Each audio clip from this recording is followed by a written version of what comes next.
శ్రీ పోతన భాగవత భక్తి యోగం. గానం అభినవ పోతన, ఆంధ్ర భాగవత శుకయోగి బ్రహ్మశ్రీ వేదమూర్తులైన కరణె కృష్ణమూర్తి భాగవతార్ గారు. వినండి, తరించండి.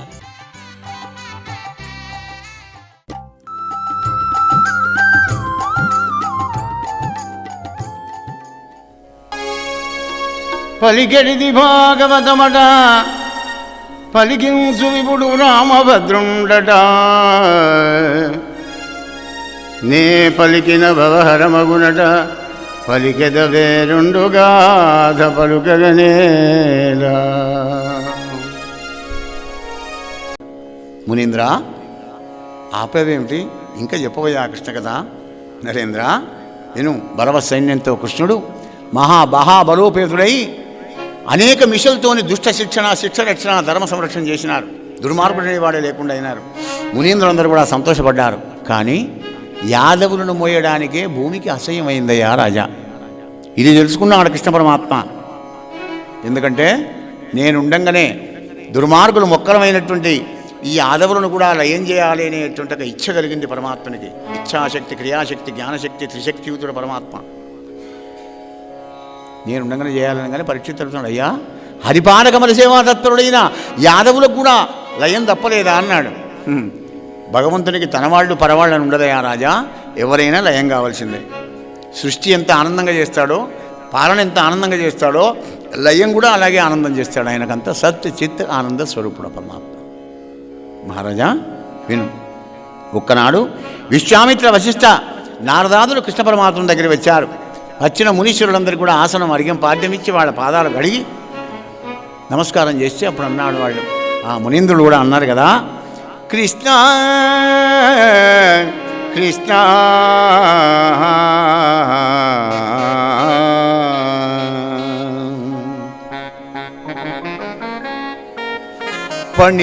పణిరాజశయ్యాపై పవళించు సుఖభోగి, పణిరాజశయ్యాపై పవళించు సుఖభోగి, వేదాంత వీధులలో విహరించు విన్నాణి.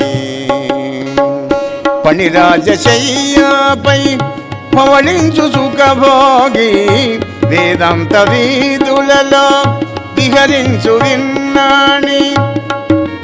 ధర్మకర్తవై ధర్మభర్తవై ధర్మరూపముత ధరణిల వెలసి, ధర్మకర్తవై ధర్మభర్తవై ధర్మరూపముత ధరణిల వెలసి, ధర్మ స్థాపనము చేసిన దేవ, దైన్యుల బాధలు బాపగరావా, మమ్మేలవా మాధవ మాధవ మాధవ మాధవ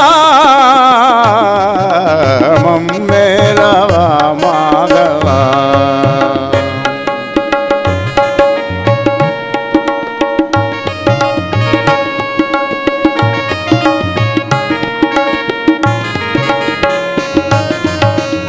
కృష్ణ గోవిందయని అంత ద్రౌపదిని, కృష్ణ గోవిందయనిన అంత ద్రౌపదిని, వలువలిచిగాచి వరములిచిన దేవా కృష్ణ.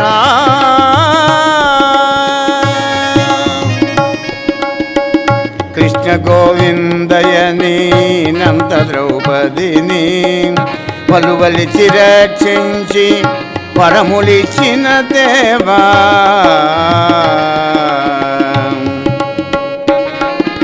కృపజూడు మునినుదల సుదీనులను పతిత భావన పరమదయాకర, కృపజోడు మునినుదల సుదీనులను,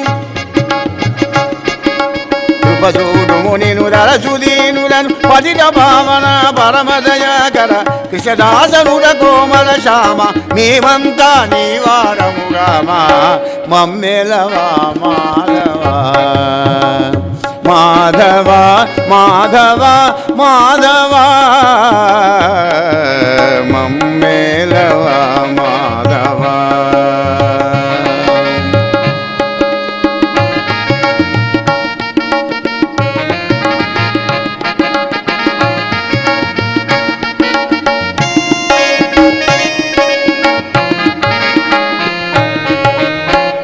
హే కృష్ణ శ్రీనాయక నీ నామము నానా భవరోగ దుఃఖ నాశమునకు విన్నాణంబగు ఔషధము అదిగానరు దుష్టాత్ముల కడకంజదళాక్ష నీ నామము నానా భవరోగ దుఃఖం అనే రోగానికి ఔషధం భగవంతుని యొక్క దివ్యనామం.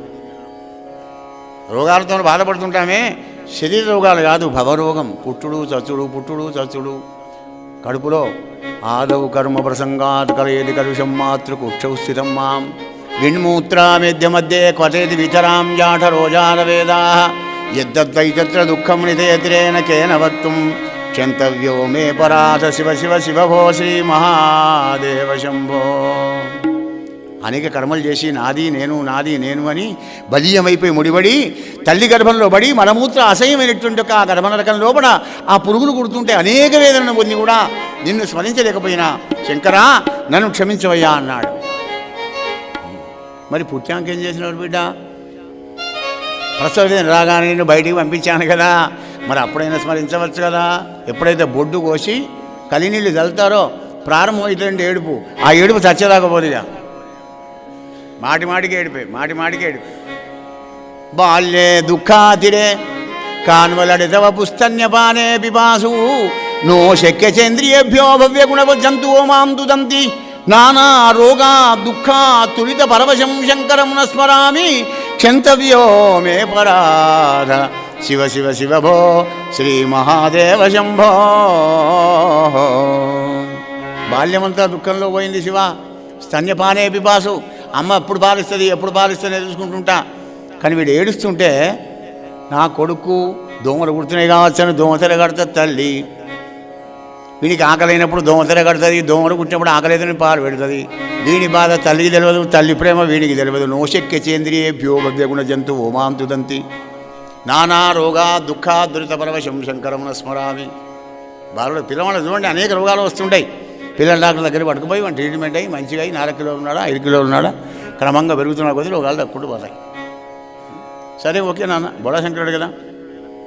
మరి బాల్య కౌమారం అయిపోయింది కదా నాన్న, యవ్వనంలోకి వచ్చావు, మరి అప్పుడైనా నీ జ్ఞానం ఎక్కడ పోయిందిరా? అబ్బో స్వామి, ప్రౌఢోహం యవ్వనస్థో విషధరై పంచమిర్మర్మ సంధవు దష్టో నష్టో వివేకధన యువతి స్వాదు సౌఖ్యే నిషన్నః శైవే చింతా విహీనో మమ హృదయ మహామాన గర్వాధిరూఢం క్షంతవ్యో మే పరాధ శివ శివ శివో శ్రీ మహాదేవ శంభో. యవ్వనుడికి రాగానే నూనె మీసాలు రాగానే శబ్దం స్పర్శం రూపం రసం గంధాలకు పంచేంద్రియాలకు బానిసనైపోయి మహామానం అనేటువంటి గర్వం అనే గుర్రం మీద కూర్చొని స్వారీ చేశానయ్యా శంకర, నన్ను క్షమించవయ్యా. ఓకే క్షమించా. మరి టైర్ అయిపోయినావు, బుద్ధిమానమైనావు, మంచి అయిపోయినావు, సంపాదించవున్నారు రాళ్ళు. మరి కొడుకులను బిడ్డం ప్రయోజనం ఏం చేశావు? 60 ఏళ్ళు వెళ్ళాక గప్పుడన నన్ను శంకరానం లేవార కొడుక. అబ్బో తండ్రి, అప్పటి బీజీ అప్పుడే గాలిపోయింది. ఏం బీజీ? వార్ధక్యే చేంద్రియాణం వికలగతిమతిశ్చాది దేహాదితాపై ప్రాప్తైర్వియోగై మృషతముజ్ఞప్తిహీనం చ దీనం మిథ్యామోహావినాశై భ్రమతి మనోర్దూర్జటే ధ్యానశూన్యం క్షంతవ్యో మే పరాధ శివ శివ శివ భో శ్రీ మహాదేవ శంభో. ఇంద్రియాలన్నీ బలహీనమైపోతాయి, ఇక నాకు వద్దు కోరికలను వణుకుపుడుతుంది స్వామి. ఇంద్రియాణం వార్ధక్యే చేంద్రియాణం వికల మతి దేహం యొక్క గతి వికలమైపోతుంది. ప్రాప్తైర్వియోగై నాది అని చేత్తో దాచుకున్నవన్నీ పిడికిలు బట్టి తీసుకొని కొడుకులు బిడ్డలు మనల్ని తీసుకుపోతారు. ప్రాప్తైర్వియోగై మృషతను జ్ఞప్తిహీనం చ దీనం. అబద్ధమైన అశాశ్వతమైన రోగభూయిష్టమైన శరీరంతో మిగిలి ఉన్నటువంటి వాడై జ్ఞాపక శక్తి ఉండదు. అప్పుడు జ్ఞప్తిహీనం చ దీనం. చేతిలోనే అద్దాలు పడుకుంటాడు, బిడ్డ నా అద్దాలేవే అంటుంటాడు వాడు. నీ చేతిలోనే ఉన్నాయి తాత అంటే అయ్యో ఎంత బిడ్డ అని. జ్ఞప్తిహీనం చ దీనం మిథ్యామోహాభినాశై. ఏం చేయలేడు కానీ అది చేస్తే సరే ఇది చేస్తే సరే. ఇంకా వాడు కొడుకులు బిడ్డలు వాళ్ళు ఎవరైనా ఉంటే వాడిని ఏదో అంటూ గెలుపుతుంటారన్నమాట. ఆ పని చేయి ఈ పని చేయరా అని భ్రమించిపోతాడు. 60 ఏళ్ళు దాటి అడవిలో పడతారంటారే. మనో దూర్జటే ధ్యాన శూన్యం. శంకరా, ఇక నిన్నెక్కడ స్మరించానయ్యా? నాకే జ్ఞాపకం లేకపోయా. నిన్నెక్కడ స్మరించాలి? కనుక తస్మాత్ అందుకొరకై సర్వేషు కాలేషు మామనుస్మరయుద్ధచ. చిన్నప్పటి నుంచి కళేవరం నుంచి జీవుడు వెళ్ళిపోయేంతసేపు కూడా ఎప్పుడు కూడా ఆ కృష్ణనామాన్ని రామనామాన్ని ఎవడైతే స్మరిస్తాడో వానికి సాధ్యమైతే అది భగవత్ కృప కలిగితే, వాని కరుణాకటాక్షం ఎవరి మీదనైతే ఉంటుందో అగు వాడు అంత్యకాలమందు హరిచింత ఏమిట పుట్టుకున్నకు పరం భూవరేంద్ర అంటాడు సుఖదేవుల వాడు. అదే చెప్తున్నారు ఇక్కడ ఈ బ్రహ్మర్షులందరూ కూడా. కృష్ణ తుష్టాత్ములుగానరు నీ నామమహిమా అని స్తోత్రం చేసి బయలుదేరి వెళ్ళి పిండారకం అనేటువంటి ఒక క్షేత్రానికి బయలుదేరి వెళ్తున్నారు. పిండారకం అనే పుణ్యతీర్థం గుండా. ఈ లోపల కృష్ణుని యొక్క సంకల్పంతో యాదవులందరూ గుమిగూడి అక్కడ ఉన్నటువంటి సాంబుడికి, అంటే జాంబవతి కొడుకు, ఆడవేషం వేయించారండి. ఎటువంటి ఆడవేషం అంటే 9 మాసాలు వెళ్ళినటువంటి ఒక ఆడవేషం. గర్భవతి చీర కట్టి ఇంత గర్భం పడకరించినట్టుగా కట్టారు. కృష్ణ దర్శనం చేసుకొని వస్తున్న ఈ మునీంద్రుల దగ్గరికి ఈ అమ్మాయిని దోపుకొని వెళ్ళారు. అయ్యా, మీరు బ్రహ్మఋషులు చాలా గొప్పవాళ్ళు, త్రికాలజ్ఞులు. మా ఆడపిల్ల కుడుతుందా, మగపిల్లవాడు కుడతాడా చెప్పండి మా అనుభవలారా అని ముందర దొబ్బితే వాడు చూశారు బాగా. ఆహా, తెలుసుకున్నారు. ఆడపిల్ల పుట్టదు, మగపిల్లవాడు పుట్టడరా, మీ యాదవ వంశం నాశనం కావడానికి ఒక మొసలం పుడుతుంది, ఉక్కు మొసలం పుడుతుంది పొండర్రా అని వెళ్ళిపోయినారు. నవ్వుకుంటూ చేసిన కర్మఫలం ఏడ్చుకుంటూ అనుభవించాలి కదా. వాళ్ళు వెళ్ళంగానే చీరలన్నీ విడిచే వరకు మీటర్ పొడుగుతోని ఇంత దొడ్డుతోని మొసలం పడదు రోకల బండ. అయ్యో అయ్యో అని కృష్ణుని దగ్గర పట్టుకొని వచ్చారు. కృష్ణ కృష్ణ ఇట్లా అయిందయా, చి దుర్మార్గులారా, మది జడి కన్నుగానక మునుల కళ్ళ మాటలంజనసి కులక్షయ కారణమైన శాపముందు వెర్రులు గలరే. బ్రహ్మర్షుని అవమానపరిచి కులనాశం యాదవంశం నాశనం ఎడగ చేసి పారేసావు కదరా, ఎంత పని చేశారు రా మూర్ఖులారా అన్నాడు కృష్ణ పరమాత్మ. పొండి పొండి ఆ రాళ్ల మీద వేసి దాన్ని రాకండి అన్నాడు. రాళ్ల మీద వేసి రాకితే అప్పుడు కొన్నాళ్ళు పట్టుకునే పోతుంది. అది అదే మట్టిదా కట్టేదా రాళ్ల మీద రాస్తే పోయేందుకు 3-4 నెలలు పడుతుంది. చచ్చేదాకా టైంపాస్ కావాలి కదా వీళ్ళకి. రాకుండా కూర్చున్నారు. ఆ రాకిన ఆ స్థలం చుట్టూ కత్తుల్లాగా సన్నగా ఉక్కు తుంగ మొలిచి ఉన్నది. పరీక్ష మహారాజా, మరి అదే సమయం లోపల ఉద్ధవుడు వచ్చాడు కృష్ణ పరమాత్మ దగ్గరికి. భక్తి జ్ఞాన వైరాగ్యాలన్నీ కూడా ప్రబోధించి చెప్పినాడు ఆ ఉద్ధవుడికి. అంటే మొత్తం భాగవతం అంతా చెప్పినాడు ఉద్ధవుడికి. ఉద్ధవా, దేహము నిత్యముగాదని మోహము తెగగోసి శుద్ధము నివర్తనుడై గేహము వెలువడి నరుడు ఉత్సాహమున జందు ముక్తి సంపదనుద్ధవా. ఎప్పటికి కూడా ఈ దేహం శాశ్వతం అనుకున్న వాడికే కష్టాలు. అశాశ్వతం ఎవడైతే అనుకుంటాడో వాడు బయటికి వెళతాడు, జ్ఞాన విజ్ఞానం తెలుసుకుంటాడు, నా భక్తులతో సాంగత్యం చేసి హాయిగా ఆనందంగా ఉంటాడు. ఉద్ధవా మరొక విషయం చెప్తాను వినమన్నాడు. మల్లింగ మద్భక్తజన దర్శన స్పర్శనార్చనం పరిచర్యాస్తుతి ప్రౌఫగుణకర్మానుకీర్తనం.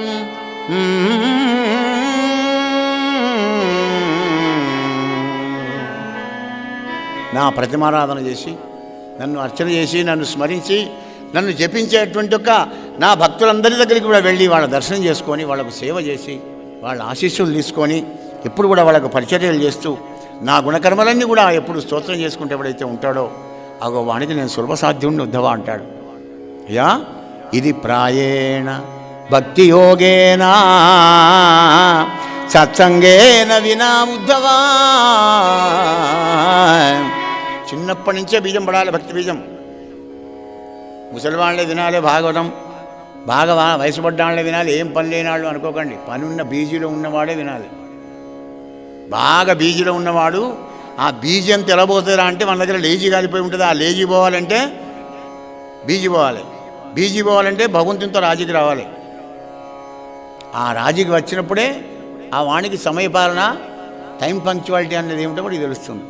అప్పుడు జాగ్రత్త అవస్థలో ఉంటాడనమాట. ఒంట్లో శక్తి అంతా ఉడిగిపోయిన తర్వాత నువ్వు తాత నారాయణ నారాయణ అనే అంటే వాడి జిందగీ లేనాడు అన్నాడు. నారాయణ నారాయణ ఎక్కడ అంటాడండి? పీచు పీచు అంటాడు. నార కాదు, నారాయణ అంటే పోనీ 2 అక్షరాలు నారాయణ రకారం పలుకుతుంది కావచ్చని. నారా పీచు ఒకటే కదా. సత్యాన నేను అంటాడు, నువ్వు చెప్పింది ఎందుకంటే నాకు రాదా భాష, పీచు పీచు అంటాడు. ఒక పెద్ద వ్యాపారవేత్త జీవితంలో 90 సంవత్సరాలు జీవించాడు పాపం. ఒకటే మాట చెప్పాలంటే ధనం సంపాదించడంలో PhD తీశాడండి ఆ వ్యాపారి. 4 కొడుకులు, అందరు మగవాళ్ళే. ఒకడు ఉద్యోగం చేస్తున్నాడు, ఒకడు బిజినెస్ చేస్తున్నాడు, ఇంకోటి ఫారెన్ వెళ్ళిపోయాడు. ఇట్లా అందరు 4 ఏదేదో ఉద్యోగాల్లో ఉంటున్నారు. అమెరికాలో ఉన్న కొడుకు కూడా ఒకసారి ఇక్కడ వచ్చాడు. 90 సంవత్సరాలు అయిపోయింది. అయితే చిన్న కొడుకు ఒకసారి అన్నాడుగా అన్నయ్యలతోనే, అన్న మనం ఎంత సేవ చేసినా నాన్నగారికి మంచిగా ఉండదు కనుక మన వాళ్ళు ఓర్వరు కదా, ఎవరు మన భార్యలు, మన కొడుకుల మీద వాళ్ళు బిడ్డలు అవుతారా, కనుక నాకు ఉపాయం వచ్చింది అన్నాడు. ఏంద్రా? ఏం లేదు, నాన్నకు ఏసీ గదిలో స్పెషల్గా అన్ని అరేంజ్మెంట్ చేసి పారేసి 4 గంటలకు ఒక ఉద్యోగిని, 4 గంటలకు ఒక నౌకరును పెట్టి నాన్నకు మంచి సేవలు చేసి నాన్న పోయేదాకా మనం వరుసుకున్నాం. ఎందుకంటే మనకు మస్తు ఇచ్చిండు నాన్న. సరే మరి ఎక్కడ మళ్ళీ ఇల్లు కట్టిస్తామా? ఇల్లు ఎందుకు, మన కారు గ్యారేజ్ ఉన్నది కదా, అందులో ఏసీ పెట్టిస్తాం. ఏసీ పెట్టించి మంచిగా బెడ్ గీడి అందరం వేసి 6 నౌకలు 4 గంటలకు కూడా 6 నాలుగు 24 గంటలు సేవ చేస్తారు. సరే మంచిది అన్నారు, పెట్టారు, చేశారు. 3-4 నెలలు అయిందండి. 3-4 నెలలు కాగానే పాపం ఓనాడు ఆ పెద్ద మనిషి నోటి మాట బంద్ అయింది. అంటే దగ్గరికి వచ్చింది ఇక ప్రయాణకాలం. అయితే ఈశాన్యం దిక్కు చూసుకుంటా ముద్రాయన నోటి మాట బంద్ అయింది కానీ సముద్రపోతున్నాయా అంటున్నాడు. నౌకలు గబగ ఊరికి వచ్చారు. అయ్యా ఇంకా కొడుకులు పోలే, ఎక్కడ అవతలు పోలే, 4 ఉన్నారు. అయ్యా మీ నాన్నగారంతే సముఖి చేస్తాడయ్యా. ముసలాడు పోతాడు అయిందని గబగబా అందరికి వచ్చారు. ఏందిరా అన్న అంటాడు, అంటున్నాడు ఈశాన్యం దిక్కు. ఈశాన్యం దిక్కు చూపుతున్నాడు. పేరు పైన కొంపాయిలు అంక బిందరు గిట్ట ఉన్నవేమో. చిన్నాడు ఆలోచన. ఆ చిన్న కొడుకు వెళ్ళి డాక్టర్ దగ్గరికి పోయినాడు. డాక్టర్ సాబ్ నీ దండం పెడితే మన అన్న ఒక్క నిమిషం సేపు మాట్లాడాడు కదా, మందు మెడిసిన్ ఉంటాయి అంటే, బాబు 18,000 రూపాయలు అయితే ఇవ్వాలి ఆయనకి. 2 నిమిషాలే మాట్లాడతాడు, చేస్తాడు, ఇక బతకడు. అయితే మా 2 నిమిషాలు 18,000 కట్టాడు. వాడు ఇంజక్షన్ సిరంజి నింపుకున్నాడు. వచ్చి ఇంజక్షన్ ఇచ్చి పారేశాడు. ఒక 2-3 సెకండ్లలోనే చావు తెలివి అంటారు దాన్ని, చావు తెలివి వచ్చాడు. చిన్నాడు అడుగుతున్నాడు, నాన్న అటు చూపిస్తానవేందే, అటు ఏమున్నదే అని అడిగాడు చిన్న కొడుకు. పిచ్చిగా అడు కొడుకులారా, 10 రూపాయల చీపురు కంటే దుడ్డే తింటాది, ఊరకబెట్టుకోర్రా అని డామల కింద పడాడే. 10 రూపాయలు కలిస్తే 100 అవుతాయి, 100 10 కలిస్తే 1000 అవుతాయి, మరి 1000 అయితే 1,00,000 అవుతాయి, 1,00,000 కోటి అయితే అట్లా చిన్నప్పటి నుంచి నాన్న చేసిన 90 ఏళ్ళు సంపాదించింది వస్తుంది. కానీ ఇప్పుడు నారాయణను రామ కృష్ణ అంటే వస్తుందా? చచ్చర పుట్టుని పరుడు చెప్పిననైనా, నిజచ్చనైనా, ఏమిచ్చిననైనా, కానలకు నెయ్యిననైనా. పరీక్ష మహారాజా ఈ విధంగా ఉద్ధవునికి బోధ చేస్తున్నాడు కృష్ణ పరమాత్మ. ఉద్ధవా, గర్భంలో ఉండంగా ఈ పరిజ్ఞానం అంత వస్తుంది, కానీ తల్లి గర్భంలోంచి బయటికి వచ్చిన తర్వాత మళ్ళీ నా మాయన ఉడిపోతాడు నాయన అనగానే పరీక్షిత్ అన్నాడు, గురుదేవా ఆ తర్వాత బలరామకృష్ణుడు ఏమైనారు, మరి యాదవులంతా ఏమైనారు? నరేంద్ర, వాసుదేవుడు అన్యాయ ప్రవర్తకులైన దుష్టులను సంహరించి న్యాయప్రవర్తకులైన శిష్యులను పరిపాలించి బలరాముని తీసుకొని బయటికి వెళ్ళాడు. బలరాముడు అలా బయలుదేరి వెళ్ళి సముద్రంలో కలిసి అనంతుడైన సంకష్టమూర్తిగా తన స్థానానికి తాను వెళ్ళాడు. కృష్ణ పరమాత్మ వెళ్ళి ఒక నికుంజ పుంజం కింద ఒక చెట్టు కింద పడుకొని కాలు మీద కాలు వేసుకొని కుడి కాలు ఇట్లా ఊపుతున్నాడు. ఊపుతూ ఉంటే వీళ్ళు ఆ రోకలి బండను రాకడానికి వీలుగాక చిటికన వేలు కంటే ఇంకా సన్నగానే పారేశారు. అదొక వేటగాడు దగ్గర పెట్టుకున్నాడు. ఆ వేటగాడే ఆ ఎర్రటి పాదం ఇట్లా అంటుంటే అది లేడీ అనుకొని సందుని చూసి ఆ చెట్ల పొదల నుంచి కృష్ణుడిని విద్దెబ్బ పెట్టాడు. కెవ్వు నడిచాడు స్వామి, ఏదో నిమిత్తం కావాలి కదా. దగ్గర పోయి చూసేవారు కృష్ణ పరమాత్మ ఆ లుబ్ధకుడు కృష్ణుని పాదాల నిలబడ్డాడు.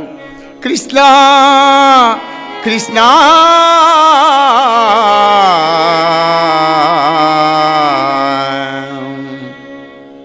నన్ను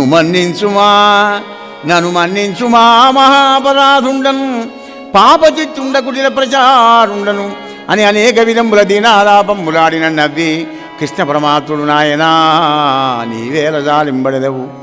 పూర్వజన్మ కర్మములు ఎంతవారికైనా అనుభావ్యంబులే కానీ ఊరకపోలేరవు నాయన, నువ్వు నిమిత్త మాత్రుడు అన్నాడు. అంటే ఏమిటి, గత జన్మలో నేను చేసిన కర్మఫలం ఇప్పుడు అనుభవిస్తున్నాను, నువ్వు నిమిత్త మాత్రుడు అయినావు అంటే, లేదు కృష్ణ అని చెప్పి ఆ రుద్ధకుడు కట్టెలు అంటబెట్టుకొని కృష్ణ కృష్ణ అనుకుంటే అగ్నిలో దగ్ధమై వైకుంఠపద ప్రాప్తుడైనాడయ్యా పరీక్ష మహారాజా. నరేంద్ర, అదే సమయానికి వచ్చాడు దారుకుడు సారథి, పాదాల మీద పడ్డాడు. కృష్ణ పరమాత్మ నీ దాసుణ్ణి, నీ పాదదాసుణ్ణి వచ్చాను స్వామి, ఒక్కసారి నన్ను తెరిచి చూడన్నాడు.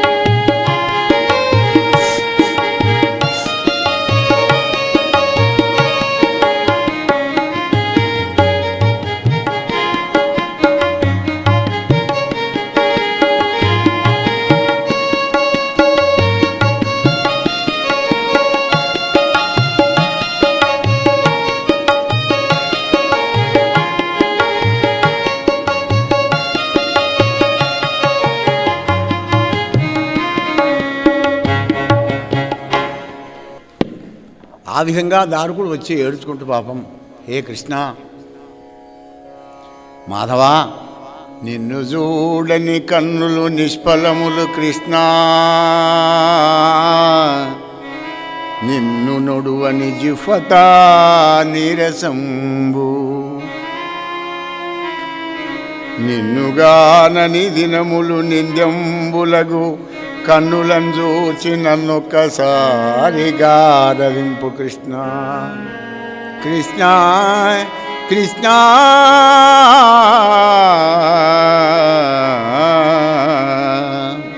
అని దారుకుడు నిర్వేదన పరుడైతే అప్పుడు స్వామి అన్నాడు.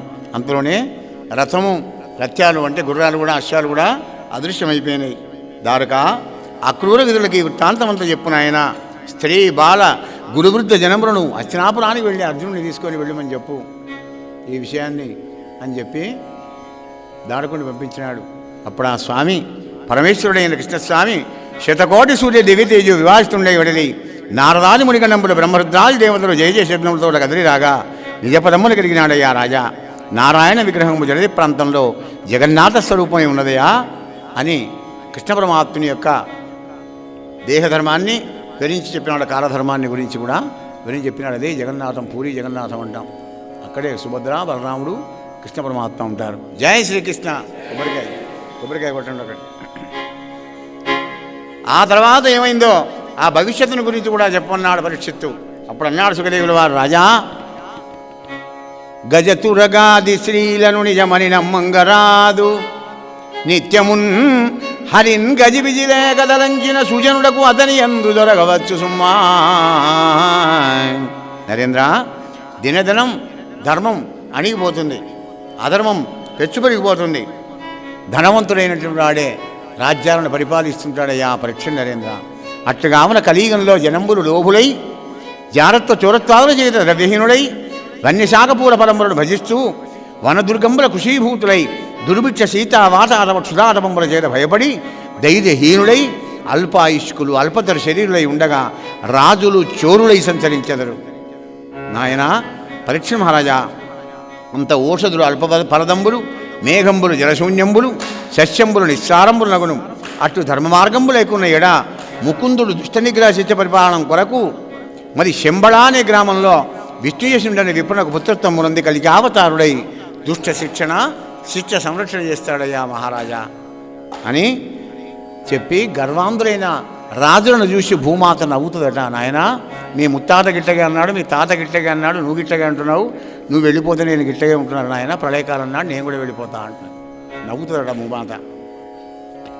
అయ్యా, ఈ విధంగా ఆ భగవంతుడు ఒక్కొక్క యుగానికి ఒక్కొక్క కాలధర్మాన్ని కూడా నిరూపణం చేసి దేవావతారాన్ని కూడా చాలించిన తర్వాత సృష్టి స్థితి ప్రళయాలన్నీ కూడా నీకు దొరికే భాగవతం ముందే వినిపించాను. ప్రళయం కూడా అలాగే వస్తుంది, సృష్టి ఎలా వస్తుందో. శబ్దంలోంచి శబ్దం స్పర్శం రెండు పుడతాయి. ఆ స్పర్శంలోంచి రూపం పుడుతుంది, రూపంలోంచి రసం పుడుతుంది, రసంలోంచి గంధం భూమి పుడుతుందయ్యా రాజా.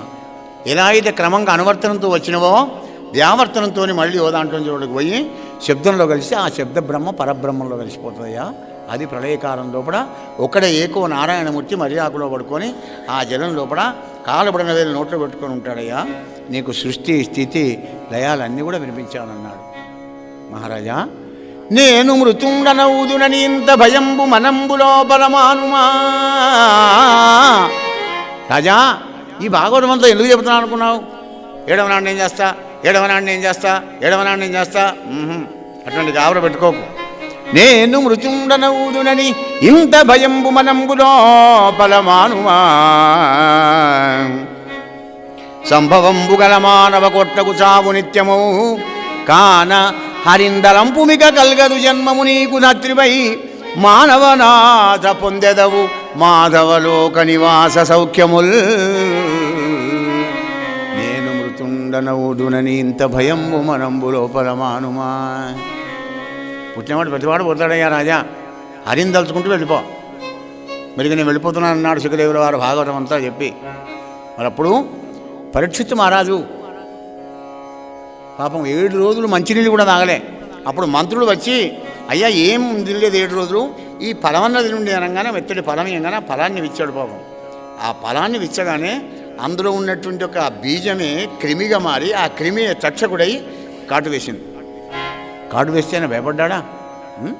నమ శివాయ నమ శివాయ నమ శివాయ ఓం నమ శివాయ.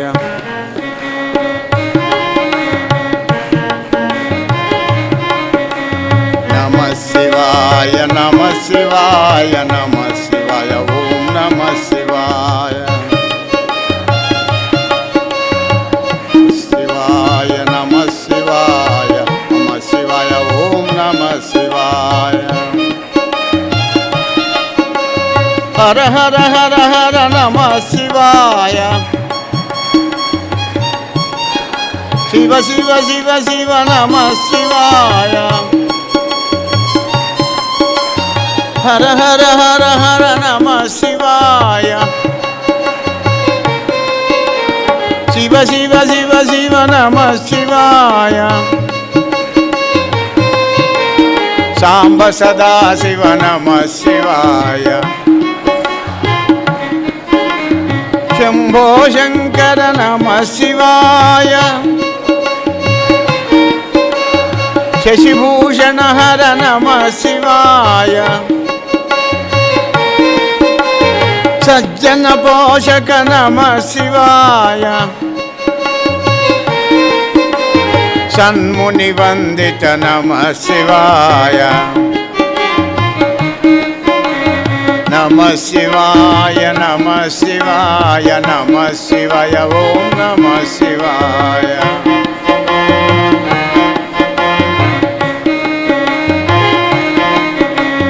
నమ శివాయ నమ శివాయ నమ శివాయ ఓం నమ శివాయ.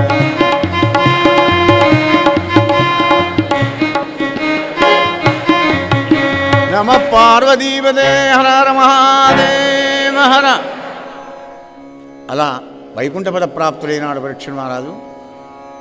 గాయస్కందాల భాగవతాన్ని విన్న శౌనకాది మహర్లంతా సూతమునీంద్ర ఒక చిన్న కోరిక అంటున్నారు చూడండి. వాళ్ళకి విసుగు లేదు, విసుగు రాదు కూడా.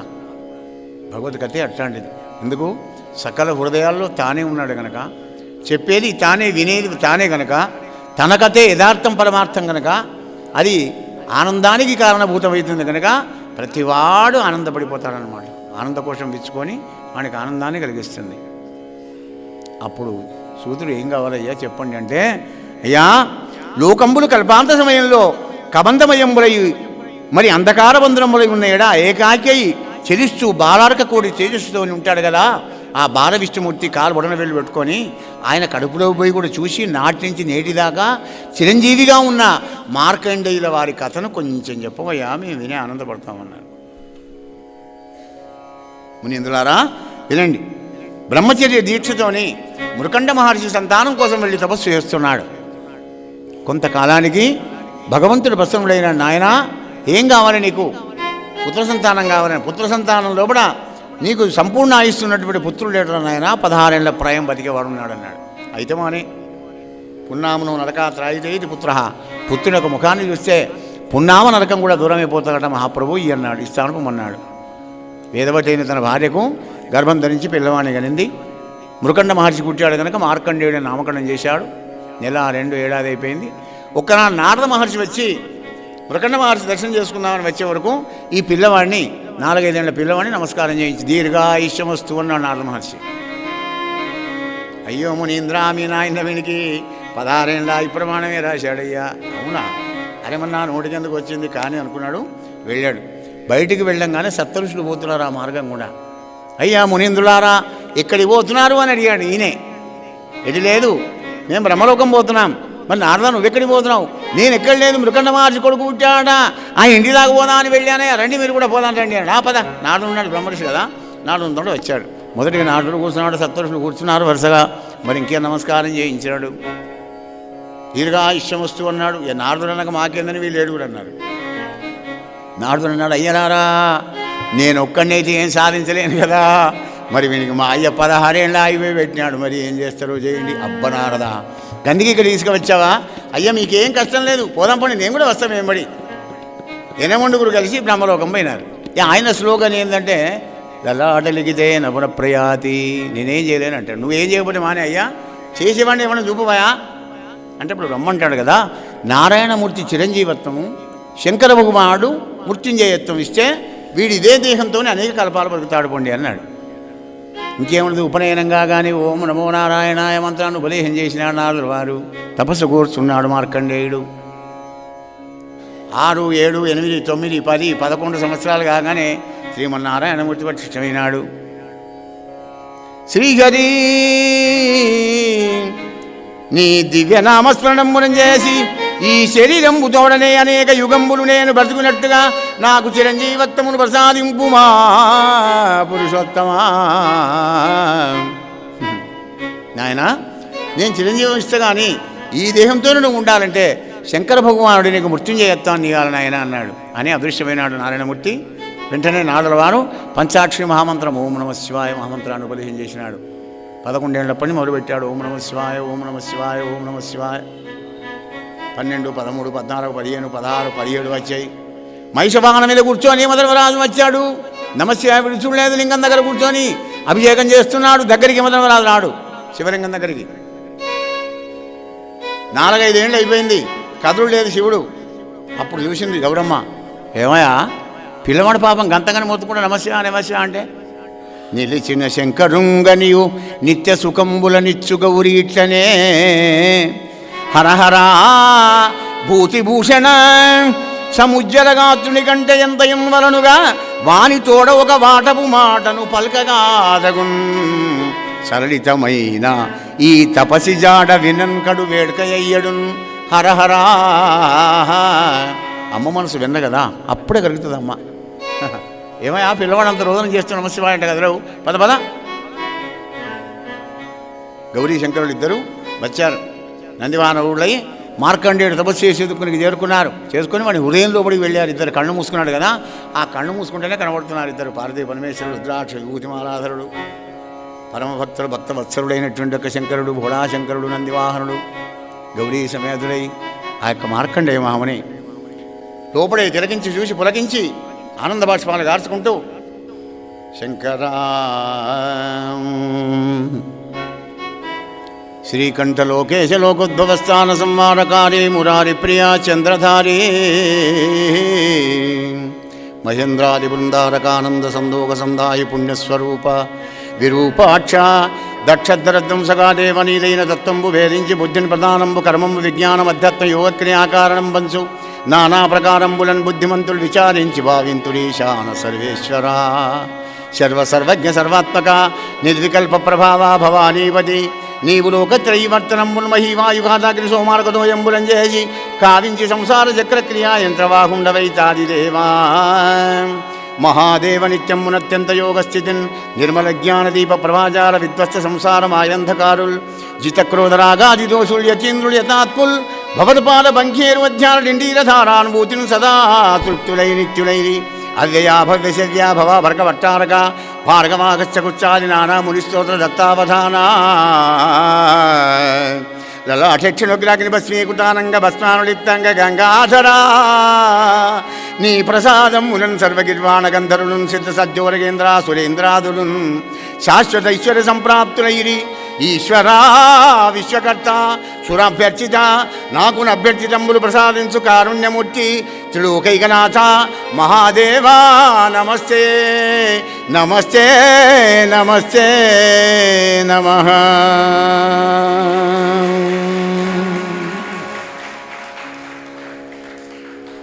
నాయనా మార్కండేయ, ఏం కావాలి కోరుకోమన్నాడు. శివయ్య, నారాయణ చరణాంబుజ ధ్యానమును మరి మృత్యుంజయమ్మును కలుగునట్టుగా నన్ను కృపతో ఆశీర్వదించుమా శివ. నారాయణ మర్చిపోకూడదు, నారాయణ భక్తి ఉండాలి. నువ్వు నాకు మృత్యుంజయత్వాన్ని ప్రసాదించాలి. ఇచ్చాను పూరనాయన అన్నాడు. ఆ విధంగా శివకేశవుల ద్వారా వరాన్ని పొంది అప్పటి నుండి నేటి వరకు కూడా ఆ భగవంతుడి కరుణతోని ఆ మార్కండేయుల వారు చిరంజీవి ఉన్నాడయ్యా. ఈ మార్కండేయ ఉపాఖ్యానం విన్న వాళ్లకు, వినిపించినట్టు వాళ్లకు ఆయుర ఆరోగ్య ఐశ్వర్యాలు కూడా వర్ధిల్లుతాయని సూతమునీంద్రుడు చెప్పినాడు.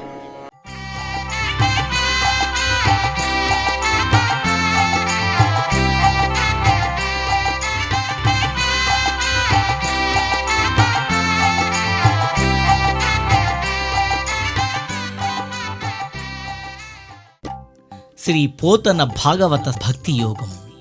గానం అభినవ పోతన, ఆంధ్ర భాగవత శుకయోగి బ్రహ్మశ్రీ వేదమూర్తులైన కరణె కృష్ణమూర్తి భాగవతార్ గారు. వినండి, తరించండి.